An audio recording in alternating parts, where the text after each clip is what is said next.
Hello दोस्तों, हमारी NCERT की सीरीज़ चल रही थी जिसमें हम विज्ञान विषय कक्षा 6 के 3 चैप्टर कर चुके थे। आज हमारा चौथा चैप्टर है जिसका नाम है वस्तुओं के समूह बनाना। आइए शुरू करते हैं। हमारे चारों ओर की वस्तुएं अनेक प्रकार के पदार्थों से बनी हैं। इन सभी वस्तुओं की आकृतियाँ, रंग तथा गुण भिन्न भिन्न होते हैं। हमारे चारों ओर की वस्तुएं एक या एक से अधिक पदार्थों से बनी होती हैं, जैसे कांच, धातुएं, प्लास्टिक, कागज, मृदा आदि। वस्तु एक ही पदार्थ से बनी होती है या एक ही वस्तु कई पदार्थों से भी बनी हो सकती है। पदार्थ प्रत्येक वस्तु जिसका कोई निश्चित भार, जिसे हम द्रव्यमान कहते हैं, होता है तथा वह स्थान घेरती है, पदार्थ कहलाता है। पृथ्वी में पदार्थ 3 अवस्थाओं में मुख्यतः पाए जाते हैं: ठोस, द्रव एवं गैस। ठोस पदार्थ की वह अवस्था जिसमें आकार एवं आयतन दोनों निश्चित हो, ठोस कहलाता है, जैसे लकड़ी, लोहा, बर्फ का टुकड़ा आदि। द्रव पदार्थ की वह अवस्था जिसमें उसका आकार अनिश्चित तथा आयतन निश्चित हो, द्रव कहलाता है, जैसे पानी, तेल, अल्कोहल।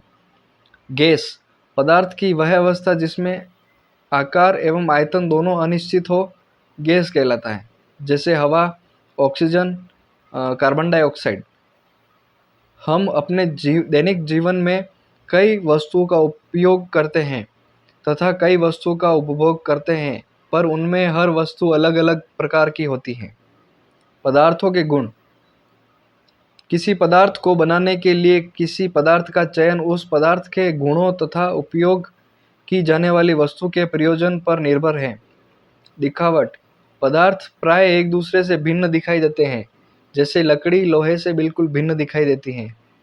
कुछ पदार्थ चमकदार, खुरदुरे, चिकने, कठोर तथा कोमल लगते हैं। कोमल पदार्थ वे पदार्थ जिन्हें आसानी से संपीड़ित किया अथवा खरोंचा जा सकता है, उन्हें कोमल पदार्थ कहते हैं। कठोर पदार्थ वे पदार्थ जिन्हें संपीड़ित करना कठिन होता है। दोस्तों, संपीड़ित का मतलब होता है पिचकना। जो पदार्थ आसानी से पिचक जाते हैं उन्हें कोमल पदार्थ कहते हैं, और जो आसानी से नहीं पिचकते उन्हें कठोर पदार्थ कहते हैं। धातु पदार्थ जिनमें इस प्रकार की द्युति होती है वे प्राय धातु होते हैं, उदाहरण लोहा, तांबा, एल्यूमिनियम तथा सोना आदि। विलेय कुछ पदार्थ जल में घुल जाते हैं, जैसे पानी और नमक। अविलेय कुछ पदार्थ जल के साथ मिश्रित नहीं होते हैं, जैसे पानी और धूल। पारदर्शिता पदार्थों का वह गुण जिससे वह प्रकाश को स्वयं से पार जाने की अनुमति देते हैं। पारदर्शी ऐसा पदार्थ जिसके आर पार देखा जा सकता है, पारदर्शी पदार्थ कहलाते हैं। पारदर्शी पदार्थों में प्रकाश आर पार जा सकता है, जैसे कांच, जल, वायु आदि। अपारदर्शी वे पदार्थ जिनमें से होकर आप वस्तुओं के आर पार नहीं देख सकते, उन्हें अपारदर्शी पदार्थ कहते हैं, जैसे पेपर, धातुएं, लकड़ी आदि। पारभासी वैसे पदार्थ जिससे आप आपकी वस्तु को आर पार देख तो सकते हैं परंतु स्पष्ट रूप से नहीं, पदार्थों को पारभासी पदार्थ कहते हैं, जैसे बटर पेपर, मोटी कांच आदि। आर्किमिडीज का सिद्धांत जब कोई वस्तु किसी द्रव में पूरी अथवा आंशिक रूप से डुबोई जाती है तो उसके भार में कमी का आभास होता है। भार में यह आभासी कमी वस्तु द्वारा हटाए गए द्रव के भार के बराबर होती है। इसे आर्किमिडीज का सिद्धांत कहते हैं।